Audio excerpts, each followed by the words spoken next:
Knowles on the News. Susan Knowles.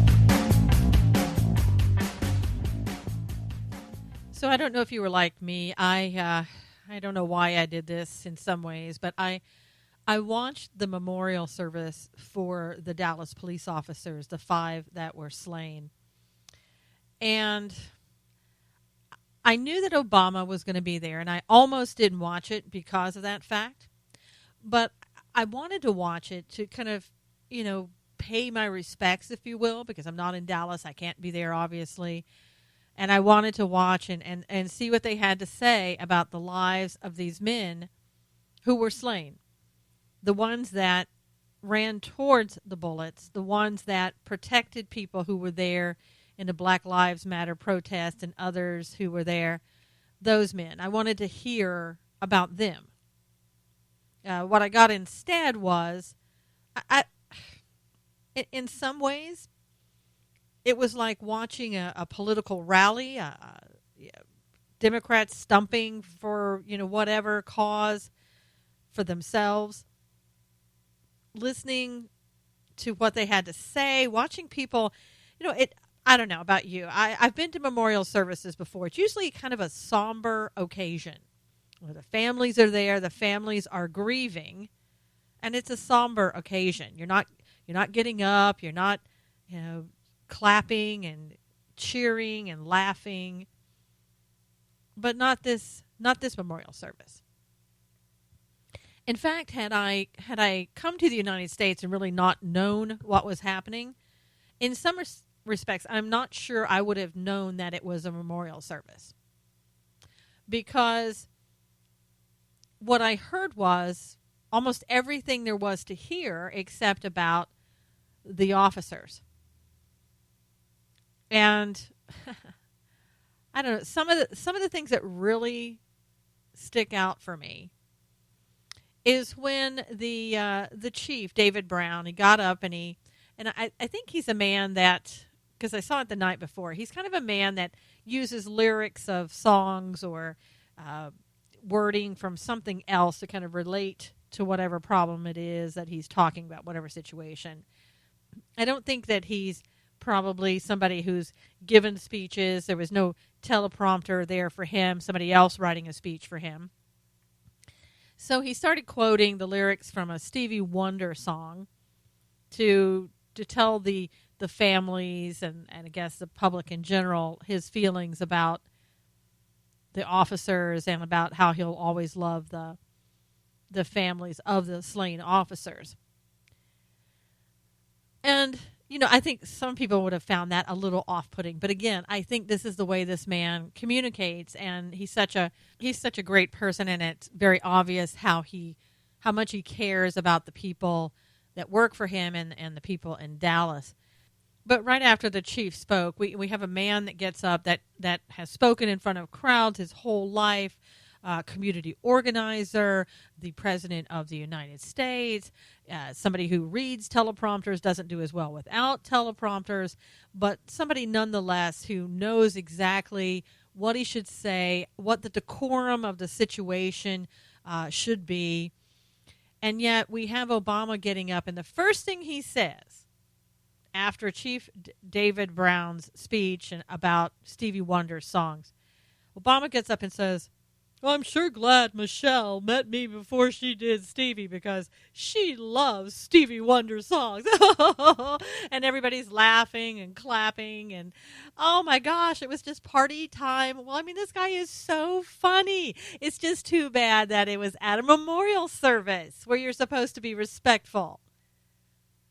And again, some people may disagree with me and think, oh, well, that's okay. He was just, just giving a little joke there. It's not a big deal. It's a big deal to me, and I'll tell you why it's a big deal to me. If that were one of my brothers, father, husband, uncle, that it was their memorial service, as a family member, would I want to hear that? Would I care that he's, wanting to say a little joke for whatever reason? Would that matter to me? I don't think so. I would be I would be very upset because I would think that would be just disrespectful. And maybe some people could have said, okay, well, I can overlook that because that was just him just trying to break the mood, I guess, trying to have a little levity in a bad situation, or whatever the case may be. But then he went on for, 45 minutes?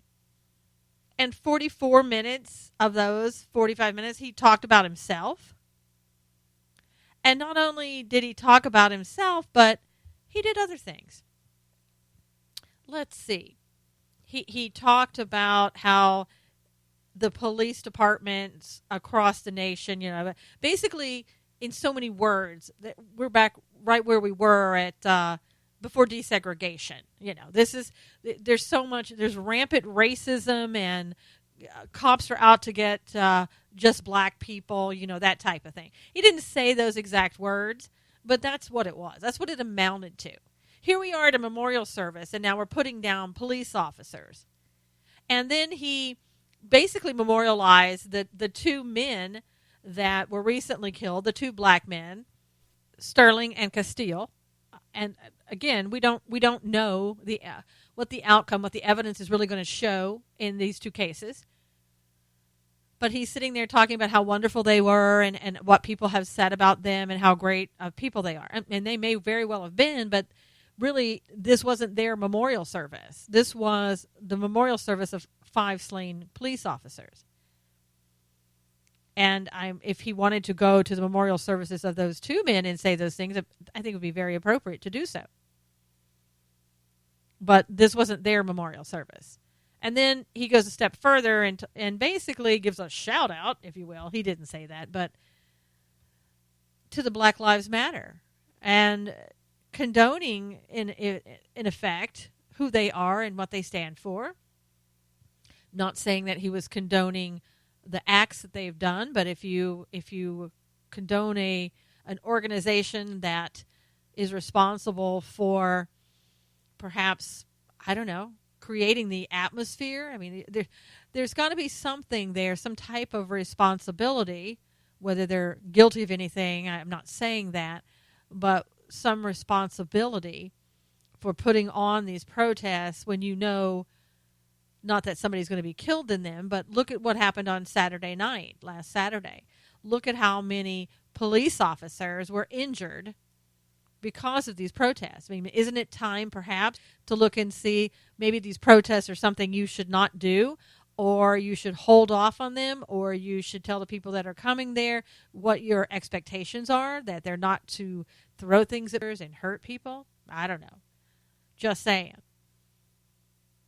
And it was just, and of course, when he was doing his memorial/stump service, stumping for Obama, stumping for the Democrats, stumping for progressives, whatever you want to call it, it had to eventually get around to the Second Amendment because, as he said, it's easier for a kid or a child or whoever it was to go out and buy a Glock than it is to get a book. First of all, I'm not sure Obama even knows what a Glock is. It rhymes with clock. Oh, yeah, Glock. But, of course, what he said was absolutely untrue because we all know that how ridiculous that statement really is and how absurd it is. But he's hoping that the emotions will carry all of that people won't really think about that. They'll just say, oh, gosh, I didn't realize it was that bad. And see, that's the problem because a lot of people are just running on emotions.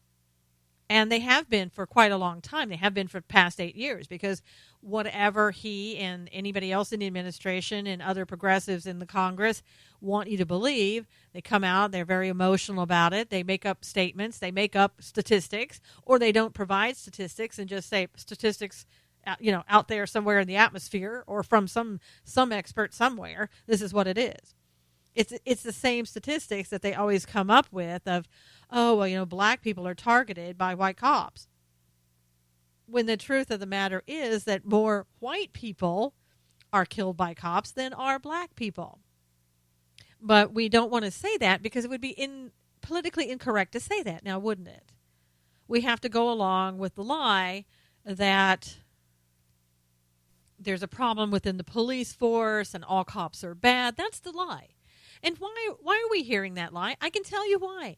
Because a long time ago, I wrote an article. Go back on the Blaze and look for the article. I wrote that Obama is trying to federalize the police force. And what's he doing? He's trying to federalize the police force. He and Attorney Lynch, they've been doing that. So what better reason to have to do that except the fact that, oh, well, in every police force across the United States, there's racism and discrimination, and black people are being killed.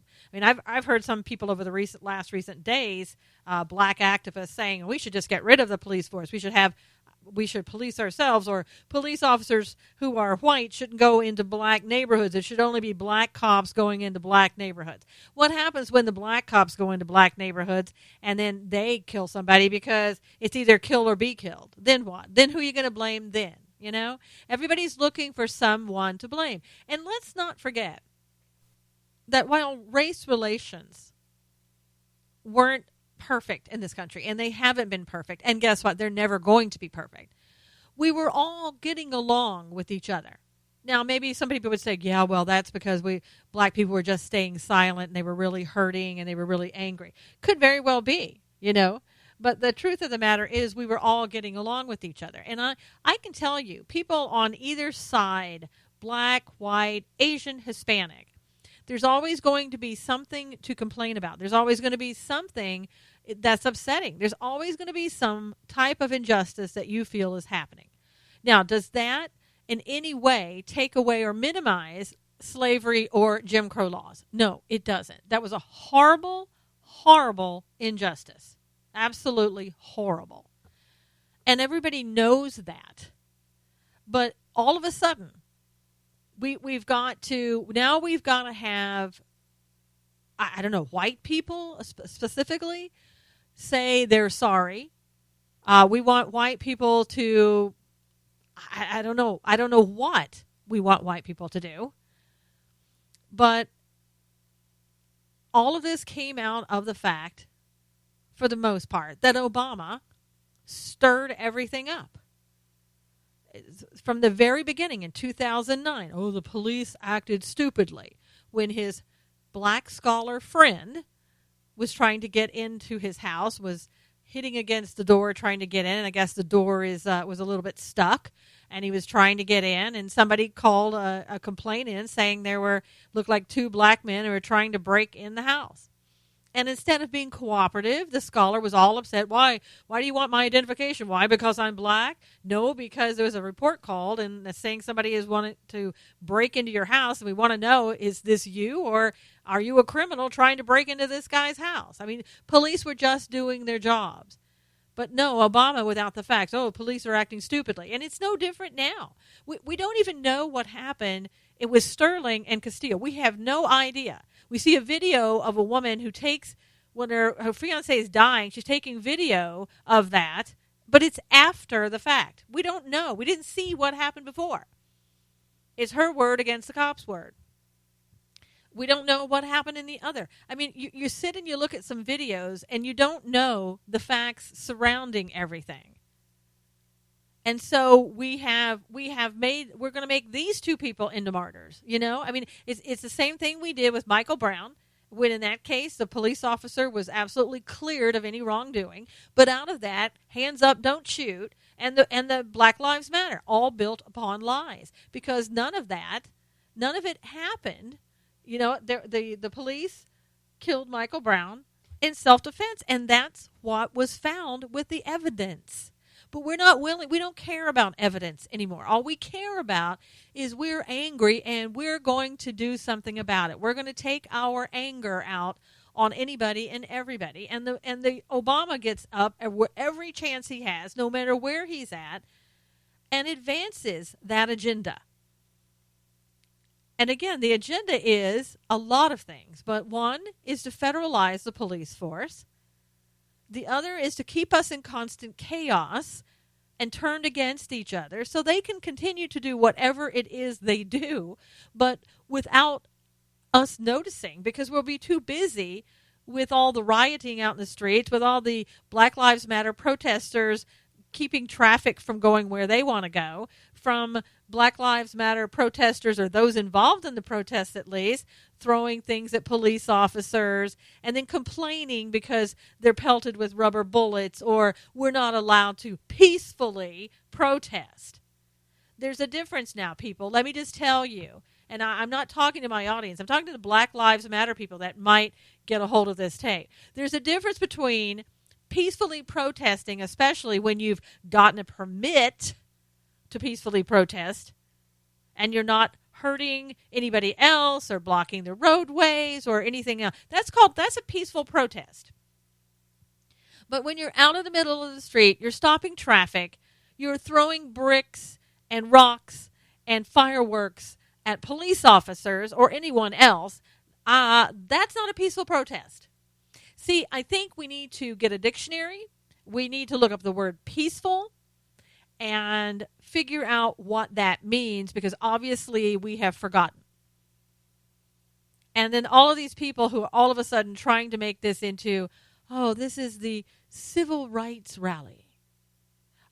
This is the new Black Panther movement. And when in the civil rights era, it was said that the Black Panther movement, that was the most misunderstood, because they were just out there just trying to get equal rights and at the same time spouting hate against white people, but they were just misunderstood. And I'm sure that the new Black Panther people will be misunderstood as well. I'm just wondering when people are going to realize on all sides, Black, white, Asian, Hispanic, that we have an issue here, and it's not with race. We have an issue of an agenda being pushed to get what they want. They meaning progressives, they meaning the administration, they meaning groups like Black Lives Matter and others who are benefiting from your pain, and they don't care about you. They have found a cause that they can push and get rich off of. That's all they care about. They don't care about you. You are just, I don't even know if you're a number or a name. And if it's something else tomorrow, they'll go on to that something else. I mean, it's not, they're not invested in who you are in your life and what's going on in your neighborhood.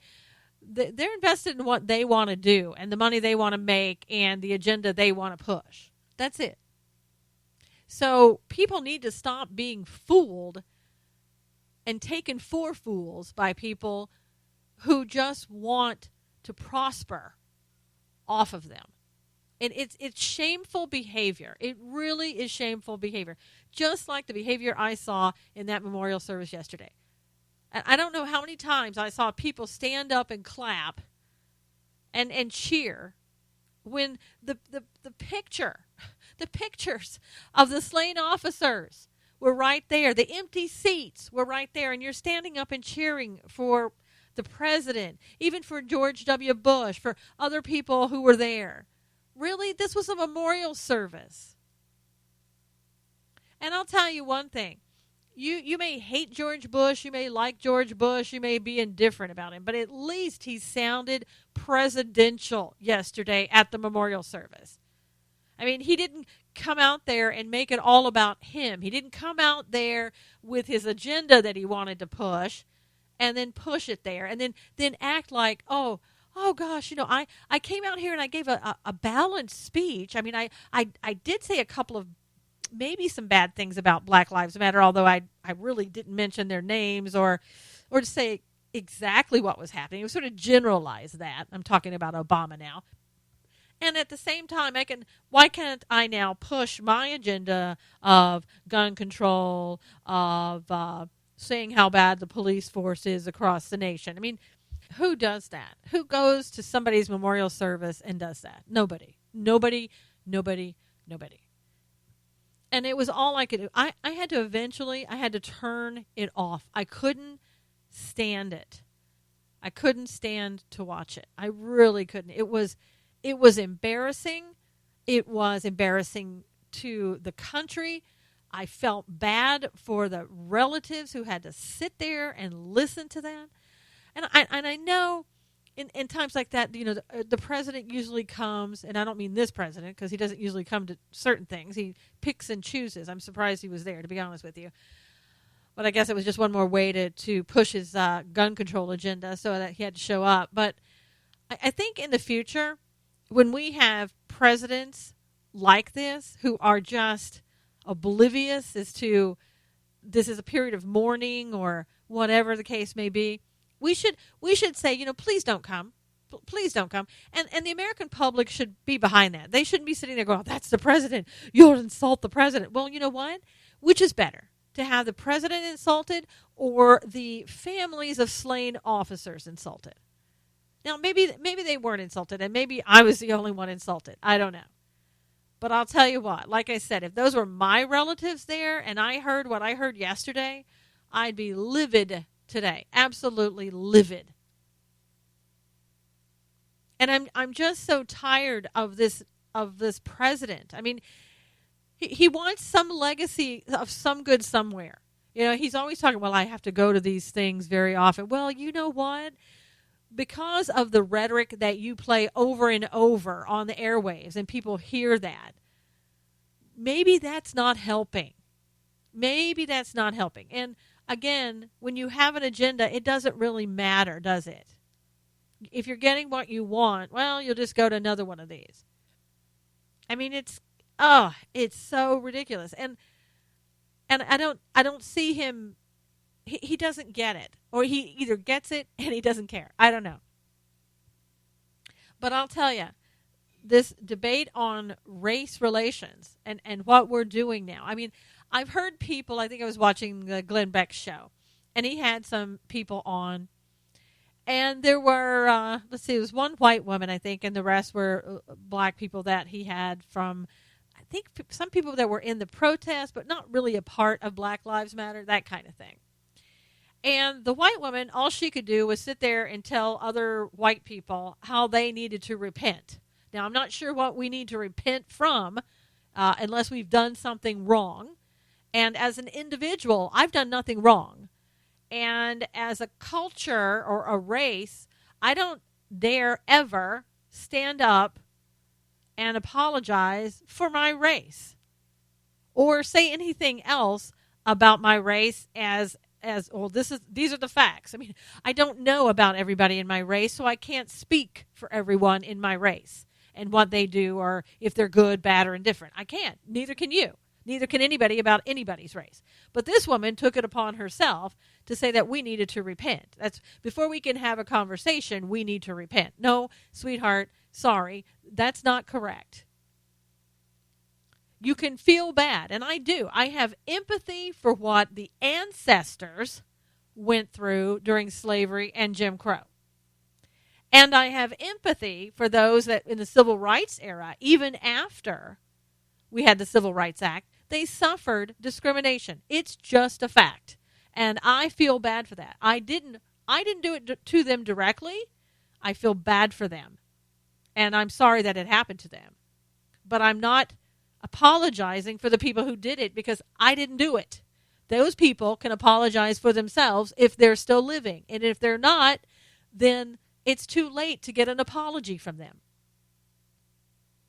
And so to tell me to try to spread what seemed to me white guilt and white privilege again in her arguments, sorry, that doesn't work for me. And it's not going to work for me. And if you're waiting for me to apologize for what the white people did back during slavery hundreds of years ago, you're going to have to wait a long time because it's not going to happen. And there was one black man who said, I think he was a pastor, and he said, well, it's like this. When I counsel people, let's say women who have been abused by men, I say to her, I'm sorry that they did that to you, because he is a black man or a man. would apologize for other men. And there's quite a difference there. One, because he's not saying he did anything wrong. He's basically showing her empathy, whether he knows it or not. And the acts that he's referring to, happened in present time. It didn't happen 200 years ago to this woman, and he's saying, gosh, I'm sorry for, for the things that happened to you, and apologizing for it. And again, he's not apologizing. He's showing empathy. There's a difference between accepting responsibility for someone else's behavior, which he is not. He's not saying, gosh, I'll accept responsibility for those rapists. Blame me. He's not saying that. He is saying, I'm sorry for what you went through. It's called empathy. And I think people over and over have said that. White people have said, gosh, it was a horrible thing that happened to you. And it is. And then one man said, well, then act on it. Act on it? Act on what? What do you want to act on? We had the Civil Rights Act. We had desegregation. We have affirmative action. Act upon it in what way now? What are you talking about? See, we can't let things go. And I'm not saying when you let things go, you forget. But there has to be a point where people forgive. And they have to say, that happened to my ancestors. It was a horrible thing. My race was affected by what happened during that time period for a while, even after the Civil Rights Act was passed. But at what point do you start taking responsibility for yourself as a race, as an individual, as a culture, whatever the case may be? We've been past that time for quite a long time. But people are angry. The young people that you see, and it's mostly young people that out there protesting with Black Lives Matter, and I'm not saying all, but mostly they are. They have no idea why they're angry, other than maybe they've been indoctrinated on all sides. One, by their parents, grandparents, about slavery, and they should never forget. And again, I agree, don't ever forget. But it doesn't mean that you stay angry. These people have never, for the most part, had any type of racist action towards them, but I don't think they see it that way. I think they think every day is a racist action against them. Because every day they believe that white privilege exists and that white people are doing something to harm them in some way. And I'm not saying all of them, but I think that's the gist of it. And that's just not the truth. And I think, the black people in Dallas proved that. They were having a peaceful protest. They weren't out to hurt anybody, but some crazy guy has to go out and hurt people. But for the most part, they weren't hating each other. They don't hate each other. Again, we've been told, oh, these black people now, look at them. They hate white people because white people hate them. When it's not true. When it's not true. When people love each other and can be compassionate and forgiving and healing and all that with each other, when they are allowed to, when they don't have people trying to stir things up. And also these young people who are out there protesting, they've been taught for how long now that white people are bad. I'm sorry, this white privilege thing is you can sit there and say, well, it's not racist. I'm sorry, it is. But we've taught our kids to believe it, to accept it. Oh, this is the guilt that you bear. This is your burden for the rest of your life. Now go out there and I don't know what. Lay down, let people walk over you. I don't know what we expect of those people that we have told them that white privilege is something that you should accept. You can't change being white, okay? That color's not going to go away. So what do people who are teaching about white privilege, what do they really want you to do? Say every day of your life you're sorry? Don't go get an education. Give the money that you would have used towards your education. Give it to somebody else of color. I mean, where does it go? How far does it go? What are we supposed to do with that? And again, I've said this before, and I'm going to say it again. White privilege started out in the 1980s. It was something that was invented by a white feminist female who wanted to prove that males had a privilege over everyone else, over females, right? Is a gender thing. It had nothing to do with caring about the struggles of any race. It was a feminist ideology. And even she talked about how people have unearned privileges at one point or another in their life, regardless of their race, of their birth order, of the male, female, whatever. So, in other words, she contradicted herself and said everybody has a privilege at one time in their lives or another. And we see that every day. Some people could look at Chief David Brown and go, look at, he's privileged. He's a black man, and he's a chief of police. Oh, that's a privilege. Shouldn't he have that privilege? Come on. See how ridiculous that is? White privilege, black privilege, and people are saying there is such thing as black privilege now, right? Because black people are given affirmative action. Black people are put at the front of the line with affirmative action when other people are not. There are other things that are happening. You know why that is? Because everyone in this life has an advantage or a privilege or a disadvantage at one time or the other. And my whole thing has always been, if you earn something, you earned it. I don't care what color you are. I don't care what age you are. I don't care if you're male or female. Whatever you earn, own it. Wear it proudly. And I'm really angry today. I really am. I'm frustrated at how people in this country, nefarious intents, are trying so desperately to get us to hate each other. And guess what? Let me just tell you something. It doesn't work. I have never and will never hate someone because of the color of their skin. It's not ingrained in me to do that. Sorry. So you just keep pushing your agenda, and people hopefully will wake up and see how ridiculous it is.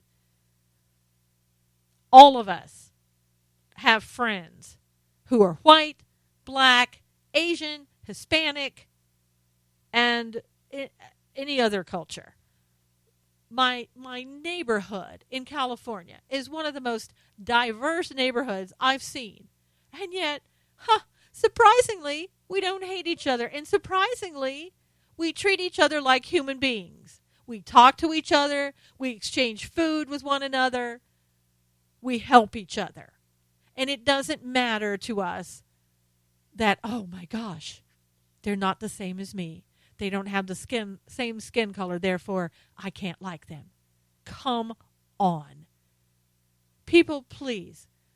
And again, I'm not talking to the audience who's listening to this. But if anybody else out there who just happened to tune in, who is a progressive, a liberal, and you're just not sure if this is the way to go anymore, all right? Please don't treat people this way. Please don't see people this way. Please don't buy into the lies. It's awful. It really is awful. I think we have so many more important issues out there, like abortions. You know, I want to know where, for example, Black Lives Matter. If Black lives really matter, where's Black Lives Matter? Where are they? How come they're not standing out in front of every abortion clinic across the United States and standing up for the life of children? Because many of the children who are aborted are black babies. So if you want to find out what's destroying the black race, maybe you could start right there. And you could go and stand out in front of the clinic and try to get black women or white women who are carrying biracial children. There you go. Maybe you can stand up for them as well. I mean, they're partially black, right? Is that okay? Can you embrace that, or do they have to be 100%? Right? Because black lives, do they matter if they're not 100%? I mean, seriously. Since we have so many restrictions on everything these days, and I want to know. So if it does, if it's okay, if you can represent a biracial child, then why aren't you out there trying to convince women not to have abortions? I mean, if you really want to have a cause, go out there and do that. And if you really, really, really wanted to do something and change things, if you really felt that police officers were targeting black people, which statistics show they are not, but again, nobody cares about the facts. But if you really cared about doing something, then you would go and sit down and talk to police officers. Or better yet, why don't you go to the police academy? Why don't you go and ride along with a cop for a day and see what they... It's so easy to sit back and tell people, oh, well, you did this and you did that. As I've said before, I went through the police academy, gained a great deal more respect for police officers than I had, because their lives are so easily taken away from them. Just walking up to a car on a traffic stop. Just going to a domestic violence call. They put their lives on the line. And in a split second, you got to make split-second decisions. And it's not easy. So it's not like they have all day to go out and stand in the middle of the road and protest and complain. No, they have real life and death situations. Will they make mistakes? Yes, they will. Are there great cops? Yes, there are. Are there bad cops? You betcha. Because in every profession, in every walk of life, there's good and bad. It's just the way it is. And they don't have an opportunity to sit there and wonder all day long, oh, let's see. If I do A, B, and C, then I might not get shot. But if I do C, D, and E, well, see, it's not like that. And why don't you do like Chief David said? Why don't you go out and join them? If you want to sit and complain, you want to say how bad cops are, you want to be part of the problem, not part of the solution. And you don't want to be part of the solution because there's no money in it for you. If you have to go out and be a cop, number one, you have to put your life on the line, and you're not going to get paid thousands and thousands and thousands of dollars in contributions that you get into your Black Lives Matter group or any other group that supports this type of thing against police officers. Why don't you go out and ask to be a ride-along for one day? Do it for a couple of hours. If you can't spare one day, do it for a couple of hours. And I'm sure Black Lives Matter, if you're in Dallas, the chief of police there would be more than happy to allow you to ride along for a day. And you can see what kind of crap is thrown at them on a daily basis. And the types of things and the dangers they have to face every single day. You know, one of the things when I was going through the academy, when I got to the point where, I could see how police officers were treated. And we would go to a restaurant, a bunch of us from the academy during our little breaks. And we would start sitting with our backs up against the wall because we weren't sure what people were going to do. You know, police officers, for the most part, by the public, people don't like them. Why don't they like them? Is it because police are bad? No, it's because police have authority. A lot of people don't like authority. Police have to direct you and tell you what to do a lot of times. People don't like that. People want them to come up and say, oh, whenever you have a minute, could you hand me your license and take your time? I saw you speeding back there. You were going 60 and a 30, and it's no big deal, but if it's okay with you, I'm going to have to give you a ticket if it's okay. No, it's not the way it works. You see what happens when we don't have cops able to do their jobs? We have Baltimore, we have Ferguson, we have riots that have gotten out of hand, we have businesses and homes that are burned down. That's what happens in lawlessness. And that's what people want, again, today. Not everyone. Those people who benefit off of the backs of others and off the lies. Those are the people who want lawlessness. Why? because they can go and do whatever they want to do. And what they do or don't understand, some probably do understand, some probably have no clue. But that's how you get martial law, you know? And there are rumors about the fact that there may be another day of rage this weekend, actually on Friday. No one knows if it's true or not, because I guess Anonymous had said the same thing 2 years ago, and nobody did anything after that. So nobody knows whether or not people all across the nation are actually going to go out in a day of rage. But again, do all of these people have permits for doing this? Did they go by and say, hey, we'd like to march up and down the sidewalks on this street at this certain time? No. What's going to happen is people are going to come out of their classrooms and the liberal colleges, and those people who aren't working are just going to go and march and do whatever, if it in fact takes place. And then you're going to have the police force busy all across the nation. And you're going to have the police force dealing with people like these people who go out and, throw things at cops. And there'll be those in the crowd. And there are cops that will have to go out and make sure that the protests don't go awry, instead of taking care of other problems that need to be taken care of. Burglaries, robberies, rapes, attempted murders, whatever the case may be. Time and attention is going to be taken away from that because people feel like, oh, well, I'm going to just go out in the middle of the street and do whatever I want to do. It's time to stop all of that. Really, police officers, what you did this past Saturday in arresting people, keep doing it. People are sick and tired of people breaking the law and getting away with it. There is absolutely no reason that anybody should be able to break the law. If you want to protest, do it peacefully. Get a permit, go out there, and do it to your heart's content. But people are sick and tired of you interfering with their lives. And I know that's exactly what you want to have happen because you want your message to get across. Well, here's the message you're getting across. That you don't care about other people, that you don't care about police officers, that you are destructive, and that you, in some respects, hurt people. And if that's the message that you want to get across, then you have accomplished that. Congratulations. Dr. King never did things this way.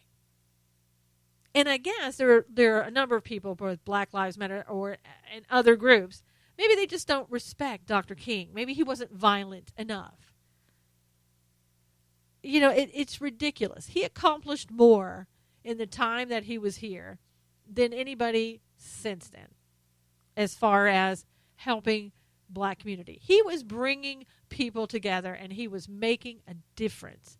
And that's why he was shot and killed, in my opinion. And then after that, you had the Black Panther, Malcolm X, everybody else who just took everything downhill. And all there was were riots and oh, my gosh. When are we ever going to stop this? When are we going to see each other as equals?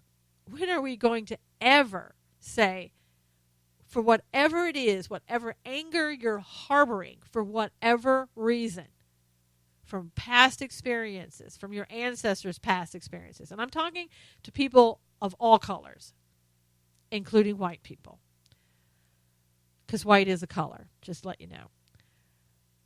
When are we going to say, I'm willing to move forward from this day? I am going to put down my defensive shield that I've been carrying around with me. I'm going to stop indoctrinating my children. I'm going to start seeing the world a different way today. I'm willing to do that. I'm willing to forgive and move on. Not going to forget. Not going to forget my history. Not going to, because we all know history repeats itself when you forget it. So I'm not going to do that. But I'm going to not look at everybody and every person I see and judge them upon the way I feel or felt in the past about an entire race. When are we going to stop looking at skin color? And again, we're not allowed to stop looking at people with skin color, because the minute you do that, it's like, oh, well, then you don't recognize me as who I am. No, people do recognize you. They don't have to look at you and go, oh, let's see, you're this color, so therefore I should treat you this way. And if you do get treated that way, then you're not happy because you got treated that way because of your skin color. So we have to stop looking at people as a skin color and start looking at them as individuals. Individuals with different cultures, with different races, with different backgrounds, with different experiences, whatever the differences are. We can recognize those. But if our first and foremost that all we do is recognize people because of their skin color, I think that we'll never get past where we need to go. People are more than the color of their skin. It's the character, as Dr. King would say, that really matters. And we have gotten so far. Does anybody in the administration and other progressives, do you even know what the word character is anymore? Does it matter to the majority of people what character is? Because it seems like we don't really all that much care about a person's character. We seem to care more about anything but.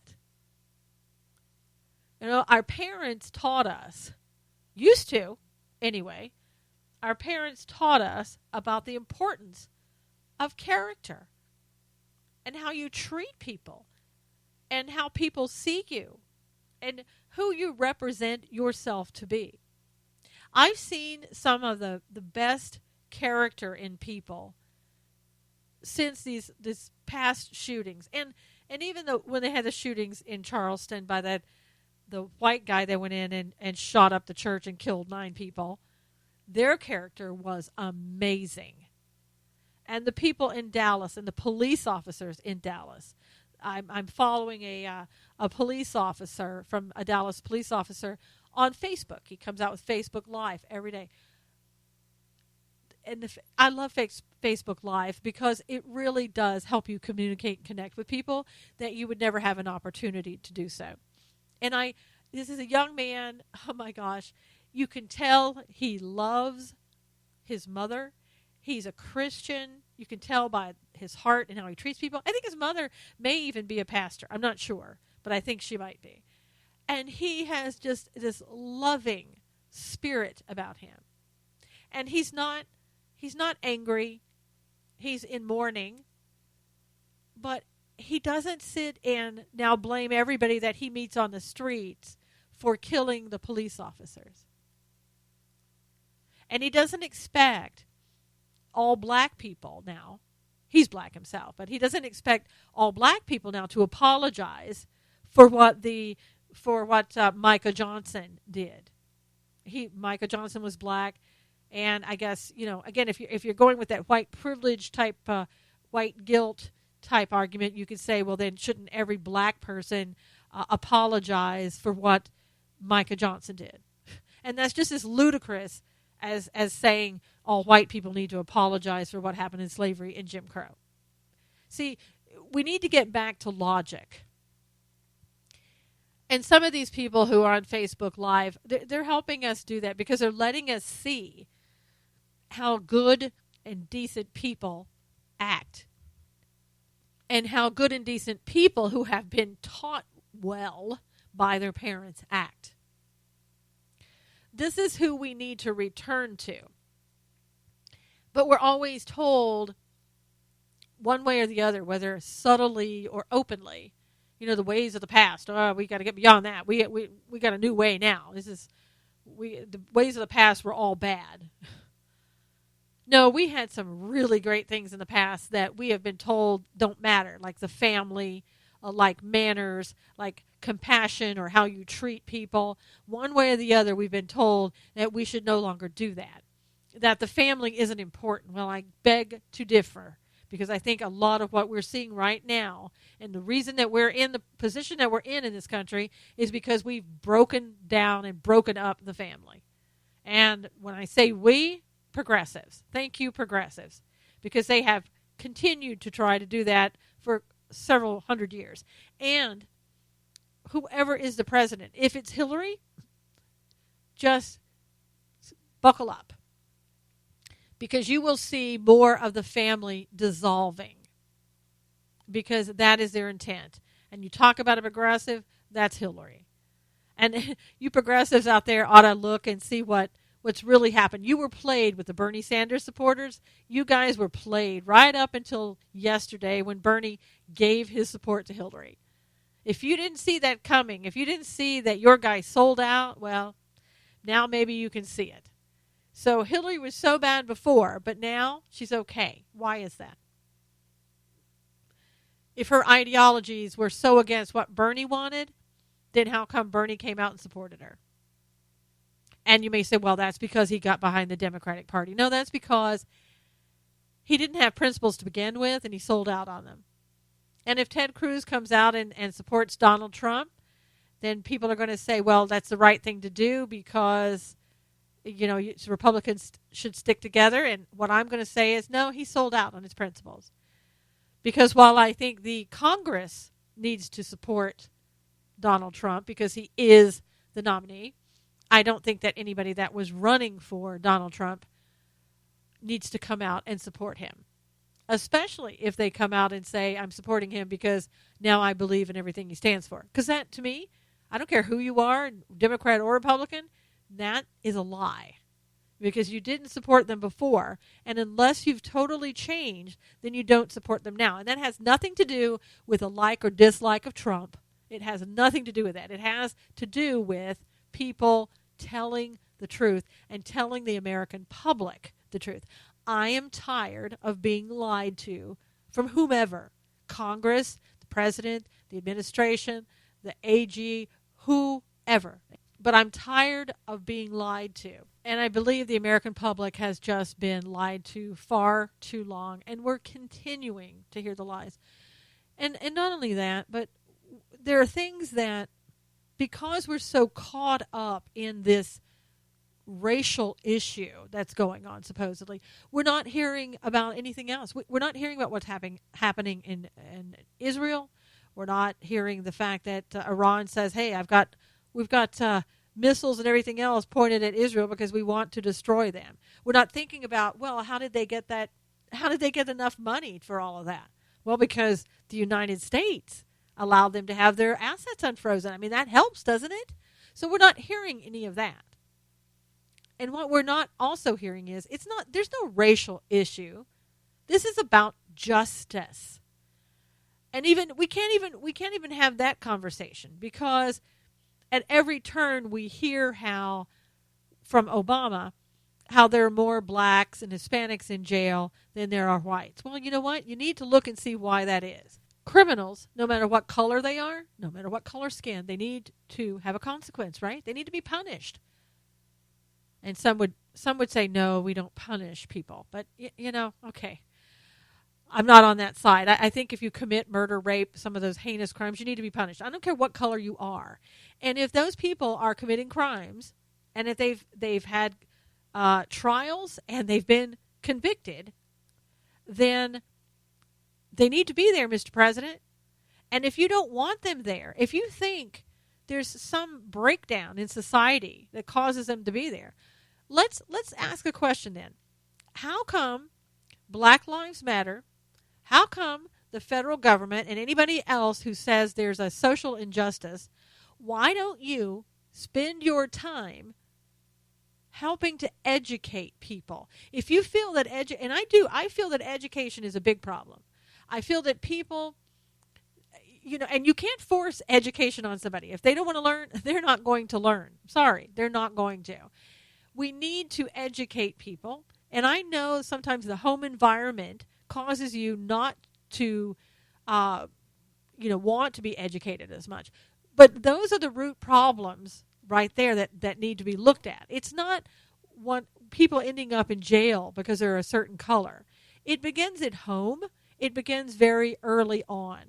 Whether you're talking about indoctrination of children, lack of education, or such a horrible home environment that there's no willingness to learn, or just you're feeling that it's hopeless.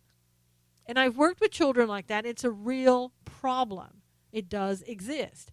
But it exists for Black, white, Asian, and Hispanic. It's not particular to one race.